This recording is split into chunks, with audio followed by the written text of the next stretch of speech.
하나님 말씀입니다. 욥기 1장 21절 말씀. 이르되 내가 모태에서 알몸으로 나와 싸운즉 또한 알몸이 그리로 돌아가올지라. 주신 이도 여호와시요 거두신 이도 여호와시오니 여호와의 이름이 찬송을 받으실지니이다 하고. 아멘. 두 번째 사무엘상 22장 1, 2절 말씀입니다. 그러므로 다윗이 그곳을 떠나 아둘람 굴로 도망하매 그의 형제와 아버지의 온 집이 듣고 그리로 내려가서 그에게 이르렀고 환난당한 모든 자와 빚진 모든 자와 마음이 원통한 자가 다 그에게로 모였고 그는 그들의 우두머리가 되었는데 그와 함께한 자가 400명 가량이었더라. 아멘. 네, 우리 옛 속담에 10손가락 깨물어서 안 아픈 손가락이 없다, 이런 말이 있죠. 제가 한 달 전에 축구하면서 여기 손가락을 다쳤는데 병원에 다녀와도 빨리 낫지 않네요. 그래서 이 손을 자주 막 만지면서 하나님 고쳐주세요, 긍휼히 여겨주세요, 이렇게 기도도 하는데, 그러면서 늘 드는 생각이 뭐냐면 우리 교회 청년들이 참으로 오는데 저들의 마음과 또 육체적인 모든 부분들이 새로워지고 또 회복되어지고 강건해져서 든든하게 설 수 있게 해주세요, 이런 생각들 또 기도가 계속해서 되어집니다. 그러다가 우리 청년들을 위해서 말씀을 전해야 될 텐데, 가정의 달, 그래서 어떻게 할까 생각하다가 저와 함께 미랄복지라고 하는 곳에서 함께 일했던 우리 선교사님이 계시는데, 우리 청년들의 입장에서 또 형편에서 말씀을 참 잘해 주실 수 있을 것 같다, 이런 생각이 좀 들어졌습니다. 하나님께서 그런 좋은 마음을 주셔서 제가 아주 어렵게 모셨습니다. 네, 우리 선교사님은 주로 장애인들을 위해서 엄청난 헌신을 많이 하신 분이신데요, 그의 삶과 메시지는 정말 예수님을 닮은 모습이다, 이런 생각이 많이 들어졌습니다. 그래서 오늘 기쁜 마음으로 모셨는데요, 우리가 함께 교회적으로 협력하고 함께 하는데 형편을 잘 알고 기도도 해주시고 또 우리가 은혜 받고 삶 가운데 예수님을 닮아가는 귀한 은혜가 있기를 바랍니다. 네, 우리 선교사님 나오시겠습니다. 자, 오늘 본문 말씀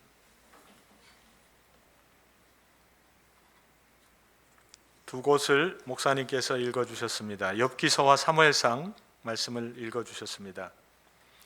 저는 세 사람의 어떤 인생의 밤을 만난 사람을 소개해 주고 싶습니다. 욥이라는 사람이 밤을 만났던 것을 먼저 소개해 드리고 싶습니다.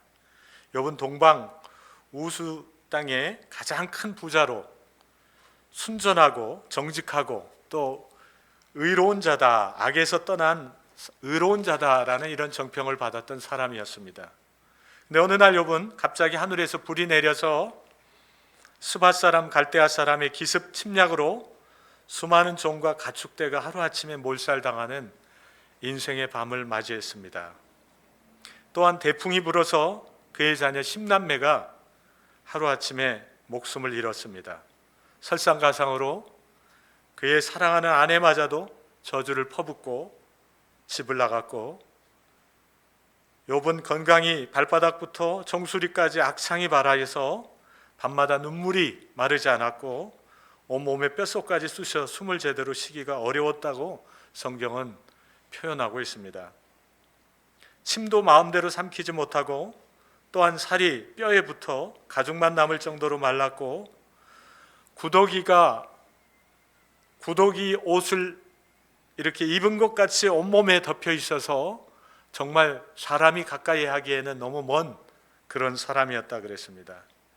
이런 모습을 본 가장 친한 친구들마저도 다 조롱하고, 그리고 네가 뭔가 죄를 범했기 때문에, 하나님 앞에 잘못한 것이 있기 때문에 이러한 결과들이 오지 않느냐고 그렇게 조롱하고 한 명 한 명 다 떠나갔습니다. 다윗의 밤은 어떻습니까? 다윗은 집안에서 천덕꾸러기 취급받았던 다윗입니다.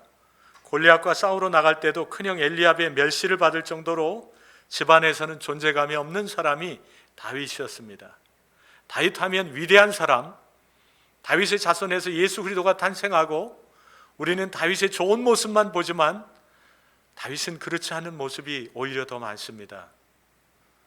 존재감이 없어서 기름 부을 때도 그런 많은 형들이 있었지만 그는 들에 나가서 양을 치고 있었기 때문에 존재감이 없는, 아버지도 존재감이 없는 사람이기 때문에 그는 대상이 아니라고 생각했습니다. 골리앗을 이긴 후에 사울의 부마가 돼서 집안의 자랑거리가 잠시 되었지만 그것도 얼마 되지 않아 집안의 우환이 되어서 쫓기는 신세가 되었습니다. 언제 어느 때 사울의 손에 잡혀 형장의 이슬로 삶을 마감할지 모르는 상황 속에서 다윗의 집, 그러니까 베들레헴에서 약 15km 떨어진 아둘람이라는 굴에 다윗이 피신해 있다는 소식을 다윗 가족이 먼저 들었고, 다윗을 따르는 사람들이 그 소식을 듣고 400명 가까이가 모였다 그랬습니다. 여기 있다가 사울에게 잡혀 개죽음 당하기보다는 다윗에게 가서 살아도 같이 살고 죽어도 같이 죽는 거야 하며 한숨에 달려왔습니다. 그 달려온 사람들은 이름이 있지만, 400명의 각각의 이름이 있지만 성경에는 환난 당한 자 이렇게 기록하고 있습니다. 왜 환난 당한 자라고 그랬을까요? 그들도 인생의 밤을 맞이했기 때문에 환난 당한 자라는 이름이 붙어 있습니다. 사울 때문에 정치적, 군사적으로 핍박받는 정치인일지 모릅니다. 이런 정치적으로 더 이상 사울이 흠모할 만한, 사울이 이용 가치가 있는 사람은 아니었습니다. 그래서 이들은 환난을 당했고 쫓김을 당하던 그런 사람들이었습니다. 두 번째는 빚진 자라는 이름을 가진 사람들이었습니다. 사울의 학정으로 가산을 다 잃어버리고 노비가 되어버릴 수밖에 없는 경제적 난민을 의미하는 것입니다. 경제적 난민이에요. 오늘 무엇을 먹어야 할지, 무엇을 마셔야 할지, 오늘 비를 피할 수 있을지 알 수 없는 이러한 경제적 난민을 말하는 것입니다. 세 번째로 이름이 붙은 사람은, 인생의 밤을 맞이하는 사람은 마음이 원통한 자라 그랬습니다. 따라해 보겠습니다. 마음이 원통한 자. 여러분, 마음이 원통해 보셨습니까? 네, 마음이 원통한 채 밤을 지내는 사람들이 요즘 많이 있어요. 사업을 하다 사업이 흔들리고 사업을 더 이상 할 수 없는 사람들이 의외로 우리 주변에 많이 있습니다. 여러분, 동네 지나다니다 보면 임대라고 나온 건물들이 많이 있을 겁니다. 이 건물 1층에도 2층에도 보니까 임대 나와 있는 곳들이 많이 있더라고요. 제가 일찍 와서 한 바퀴 돌다 보니까 저쪽 끝에 모퉁이에 한 3평에서 한 4평 되는 곳에 그렇게 임대가 나왔더라고요.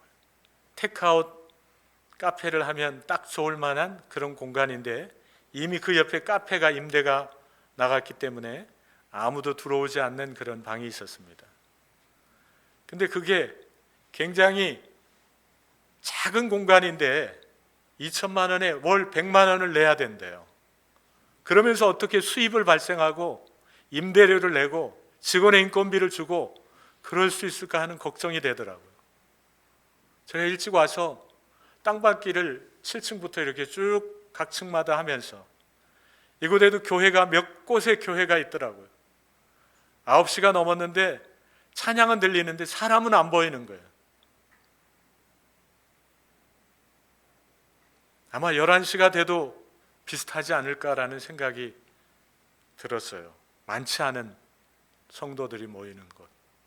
그러나 이곳에 개척한 지 얼마 안 됐지만 이곳에 많은 분들이 오신 것을 보고 저는 굉장히, 저도 기도했기 때문에 이렇게 새로운 사람들이 이 참목자교회에 오게 되신 것을 보고 축하하지 않을 수 없습니다. 참목자를 만나서 참목자교회에 오신 것을 환영합니다. 옆에 있는 분들과 한번 인사 나누겠습니다. 참목자에 오신 것을, 참목자교회에 오신 것을 환영합니다. 한번 인사를 나누겠습니다. 저는 주변에 이렇게 인생의 밤을 맞이하는 사람들이 참 많은 것을 보게 돼요. 근데 그 중에 한 사람, 야곱만큼 또 인생의 밤을 맞이한 사람이 없어요. 야곱은 총리가 된 요셉을 만나러 애굽으로 갔을 때 바로 왕이 묻습니다. 당신의 나그네의 길의 세월이 몇 년입니까? 물어봤습니다. 그랬더니 내 나그네 길의 세월이 130년입니다. 조상에는 미치지 못하지만 험악한 세월을 보냈습니다. 이렇게 130년 동안의 그의 험악한 인생의 밤을 보냈던 시간들을 이야기했습니다. 야곱의 고난은 장자의 복을 빼앗긴 형의 복수를 피해서 집을 떠난 도망자의 삶에서부터 시작됩니다. 야곱의 고난은 타향살이 20년, 그것도 아내 둘을 맞이하기 위해서 7년 14년을 아내를 얻기 위해 보냈습니다. 품삯도 없이 일해야 했고 20년 동안 일했지만 가진 재산이라고는 별로 없었습니다. 야곱의 밤은 참으로 깊고 깊었습니다. 야곱에게 하나님은 창세기 31장 3절에 내 조상의 땅 내 족속에게로 돌아가라는 말씀을 듣고 집으로 돌아가는 중에도 형의 에서가 400명의 장정을 이끌고 다른 한쪽에서는 외삼촌 라반의 무리가 추격하는 진퇴양난의 위기의 밤을 보내고 환도뼈가 부러지는 그런 고통을 겪는, 위기를 겪는 그런 삶을 보게 됩니다. 어디 또 그뿐입니까? 하나님께서 세겜을 거쳐갈 때 그 세겜에서 아름다운 것을 보고 화려한 것을 보고 그의 딸 디나가 나갔다가 성폭행을 당하고 그것을 본 야곱의 아들들이 내 동생을 겁탈한 하몰의 그 모든 족속들을 다 멸절시키는 피비린내 나는 그런 살인 사건이 일어나지 않습니까? 야곱은 그 세겜을 그렇게 기뻐하지 않을 겁니다. 하몰의 족속들을 다 죽였을 때, 그 밤을 지날 때 야곱은 별로 소망이, 인생의 소망이 없었을 것입니다. 그래서 많은 분들이 세겜을 해석할 때 세겜은 환난을 당한 것, 세겜은 나쁜 것, 세겜은 세상, 이렇게 생각합니다. 근데 세겜이라는 것 속에는 아름다운 뜻이 거기에는 숨겨져 있습니다. 짐을 진 자라는 뜻이 있어요. 저와 여러분의 죄악의 짐을 짊어지고 가신 예수 그리스도, 십자가의 짐을 기쁘게 짊어지신 예수 그리스도가 거기에 상징되어 있습니다. 그 세겜에는 요셉이 무덤이 있고 요셉을 통해서 어떻게 됩니까? 예수 그리스도가 이 땅에 오시지 않습니까? 구속사적인 배경이 세겜 땅에 있는 것입니다.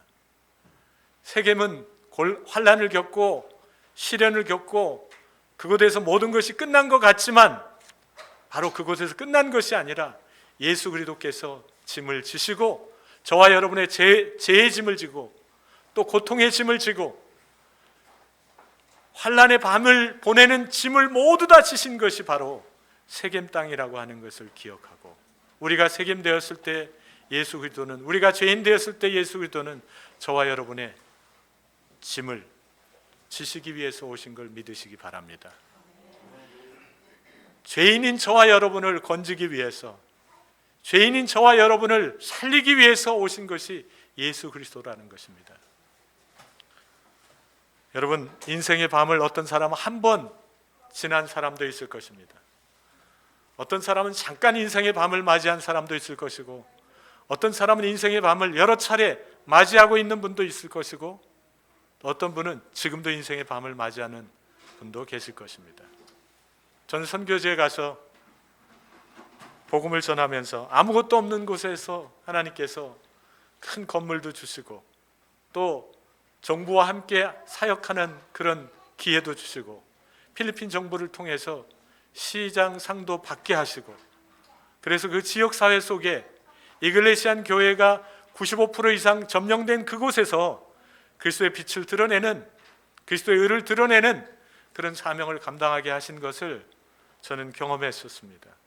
아무것도 없지만 지진이 오고 건물이 무너질 것 같은 위기 속에서 하나님이 우리나라의 최고의 건축가를 보내셔서 그 건물을 다시 중축하고 회복시키는 일을 하게 하시기도 하시고, 아무것도 없었을 때 하나님이 코이카를 통해서 예산을 주어서 그곳에 약 30명 가까이 빈민들을 직업을 주고, 또 장애인 가정들을 그렇게 살리는 일들을 하게 하시고, 그곳에 약 100여 명 가까이 그런 장애인들을 교육을 시키고, 또 그들을 직업을 줄 수 있도록 직업 훈련을 시키고, 지금은 직업 활동을 활발하게 할 수 있도록 인도해 주신 것들을 보게 될 때, 사람이 태어나서 직업이 없으면 건강한 사람이라도, 장애인이 아니라도 점점 정신적으로 육체적으로 몸이 쇠퇴해 가는 것을 보게 됩니다. 근육이 말라가고 정신적으로도 캄캄해 가고 의욕이 없어지고 무기력이 계속 생겨서, 건강한 사람도 몇 개월씩 집에 있게 되면 무기력해져서 장애인이 아닌 장애인이 되더라고요. 그래서 직업을 준다는 것은 너무나 중요한 것입니다. 나이 드신 분들도 마찬가지입니다. 저도 은퇴를 이제 65세가 돼서 했는데, 선교사로 은퇴를 했는데 하나님이 다시 일을 맡기셨어요. 그것도 제 인생의 밤을 맞이한 공황장애를 겪은 것을 통해서 하나님은 또 일을, 그런 사람들을 돌보라고 일을 주셨어요. 할렐루야. 하나님은 참 우리의 생각과 너무 다른 것 같아요. 세겜이, 주님이 짐을 져서 세겜이 구원의 땅이 되고 약속의 땅이 된 것처럼, 하나님 우리가 인생의 밤을 지나게 될 때, 저는 인생의 밤을 얼마나 지륵하게 보냈느냐 하면, 지금도 보내고 있지만 선교지에 가서 저희 딸이 12년 만에 준 그 딸인데, 그 딸이 장애를 입게 되었습니다. 척추가 갑자기 휘기 시작했어요. 그래서 처음에는 이렇게 C자로 휘더니 또 한 6개월 정도 지나니까 S자로 휘어서 심장을 눌러서 한국에 나와서 병원에 가서 진단을 받으니까 늦었습니다. 지금은 보조기를 통해서 할 수 없고 수술을 해야 됩니다. 수술해야 살 수 있습니다. 그렇지 않으면 그 뼈가 심장을 눌러서 숨이 멎게 될 것입니다. 빨리 수술을 하십시오. 수술비가 얼마냐 물어봤더니 2천만 원 들어간대요. 수술비가. 척추측만 수술하는데, 고대 구로병원에서.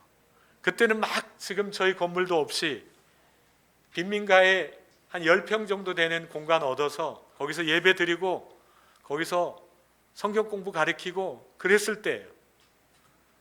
너무나 힘든, 경제적으로나 환경적으로 힘든 그 시기에 아이가 그렇게 장애를 입어서 수술을 하면 한 2천만 원 정도 들어간대요. 근데 선교사가, 또 목회자가 무슨 현금이 있습니까? 뭐 해야 되겠습니까? 기도해야 되겠죠. 기도밖에 할 게 없어요. 기도. 하나님, 불평도 했어요. 하나님, 선교지 가라 그래서 선교지 갔는데 하나님 이게 뭡니까? 이렇게 막 화가 나더라고요. 하나님 앞에. 제가 믿음이 없었어요. 하나님 앞에, 하나님, 저 하나님께 순종해서 왔는데 이게 뭐죠? 도저히 이해할 수 없습니다. 하나님께 그렇게 막 기도했습니다. 하나님, 알려주세요. 이게 무슨 섭리가 있는지 저는 도저히 이해할 수가 없어요. 왜 선교지에 부흥이 일어나고 많은 사람들이 구원받고 변화되고 새롭게 돼야지, 병든 사람도 나아야 되는데 왜 선교하는 저희 가정에 이렇게 수술해야 되는, 그리고 이거 수술해도 장애가 남는데요. 수술해도 완전히 고쳐지지가 않는데요. 생명도 위험할 수 있대요. 그래서 수술은 해야 되겠고 기도했습니다. 하나님이 어떻게 인도하셨을 것 같아요? 장로님 어떻게 인도하셨을 것 같아요? 장로님께서는 많은 사람들의 믿음의 삶을 보셨고 또 경험하셨잖아요. 어떻게 인도하셨을 것 같으세요? 네? 치료해 주실 거라고요? 제가 길을 열어 주실 거라고요? 야, 기가 막히게 피해 가시는데요. 길을 열어 주실 거다. 예, 맞는 말씀입니다. 예. 또 어떤 분 한번 얘기해 주시겠어요? 어떻게 길을 열어 주신다 그랬고 또 어떤 방법으로 인도해 주셨을까요? 집사님. 수술하게 하셨을 것 같아요. 야, 믿음이 좋으시네요. 어떻게 그걸 맞추셨어요? 네, 박수 한번 보내겠습니다. 두 분에게. 네. 수술할 수 있도록 하나님이 직접 치료해 주실 줄 알았어요. 저는 하나님 직접 치료해 주실 줄 믿습니다 기도했어요. 저는.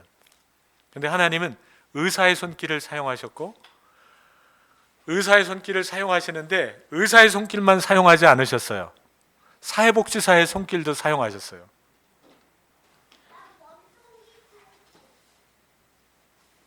외국계 그 NGO인데요. 청소년과 이 어린이들을 수술하고 치료하고 돕는 기관이에요. 세이브 더 칠드런, 외국계 NGO 맞죠? 세이브 더 칠드런으로 기억하는데, 그곳에 병원에 있는 사회복지사가 선교사님, 제가 다른 건 할 수 없고 저도 기도해 드릴게요 그러더라고요. 그러더니 찾아보겠습니다. 근데 다 찾아봤는데 병원과 연결된 NGO들이 있고 기업들이 있는데 청소년들을 위해서 수술해 주는 케이스가 예전에는 있었는데 지금은 없대요. 예산이 다 끝났대요. 근데 이제 절망적으로 있을 때 그 병원에 있는 사회복지사가 찾아왔어요. 선교사님, 세이브 더 칠드런에 딱 한 명분 예산이 2천만 원이 남아있대요. 그래서 대상이 되는지 모르지만 일단 대상자로 올려놨다 그러더라고요. 그래서 대상자로 올려진 것만 감사 기도를 그 다음부터는 드리기 시작했습니다. 하나님, 제가 하나님이 치료해 주시지 않는다고 불평했던 거 용서해 주십시오. 하나님이 직접 치료해 주시기 원했는데 하나님은 다른 방법이 있으셨군요. 제 무죄함을 용서해 주십시오. 의사를 통해서 또 NGO를 통해서 하나님이 이렇게 물질적인 지원을 해주시고 또 수술을 해 주실 것에 대해서 하나님 보여주시니 감사합니다. 그렇게 기도하고 정말 2천만 원 딱 그 수술비가 저희 딸에게 주어져서 약 14시간 가까이 수술을 해서 여기 목에서부터 엉치 있는 데까지 철심을 다 박아서 세웠어요. 박아서 세워서 이렇게 잘 부드럽게 휘어지지가 않아요. 인사해도 그냥 이렇게 폴더로 돼, 이렇게 폴더, 기역자로. 그래서 비행기 타려고 나가면 삐 소리가 납니다. 왜냐하면 여기 철이 있기 때문에, 철심이 쭉 박아놔서. 그 이로 인해서 저희 아이는 장애를 입었고 그 장애를 받아들이지 못하고 있어요. 지금도. 하나님이 살아계시다면 왜 사랑하는 딸에게 12년 만에, 그것도 주신 딸에게 이렇게 장애를 주십니까? 자기를 수술해 준 것에 대해 감사하는 마음이 있지만 완전히 장애를 받아들이는 마음은 아직도 없어요. 그래서 아빠가 왜 선교사로 가서 내게 이런 고통이 왔는가에 대한 불평과 원망이 얼마 전까지도 있었어요. 지금은 하나님 앞에 나와서 하나님 앞에 기도하고 예배드리는 마음들은 있지만 아직 100% 그것을 수용하고 받아들이는 마음은 없이 아직도 인생의 밤을 지나고 있습니다. 저 역시 흔적이 있어요. 공황장애라는 건 다른 거 아닙니다. 죽을 것 같은데 죽지 않는 거예요. 심장이 쪼여서 죽을 것 같은 고통이 2, 3분 하루에 2, 3번 있어요. 근데 그때는 죽을 것 같아서 병원에 가보면 병원에서는 꾀병이라 그래요. 엑스레이나 MRI 뭐 이런 데는 안 나오는 병이에요. 공황장애는 그렇게 꾀병 같은 병이고 연예인병이라고 그렇게 얘기합니다. 겉은 멀쩡하니까요. 그런데 정말 죽을 것 같은 그 고통 때문에 좁은 공간에 가기가 어렵습니다. 좁은 공간에 들어가 있지 못해요. 비행기 타는 거 어렵고 차 운전하는 것도 쉽지 않습니다. 제가 운전하다가 공황장애가 왔고 그 뒤에 운전도 하지 못하고 다른 사람 운전하는 차를 타고 다니고 지금도 여전히 그 흔적이 남아 있습니다. 그래서 이 흔적을 없애달라고 계속 기도하고 있습니다. 저희 딸의 흔적도 없어달라고 기도하고 저에게 있는 흔적도 없어달라고 하나님께 기도하지만 하나님께서 저에게는 내 은혜가 내게 족하다라는 마음을 계속 주시는 것 같아요.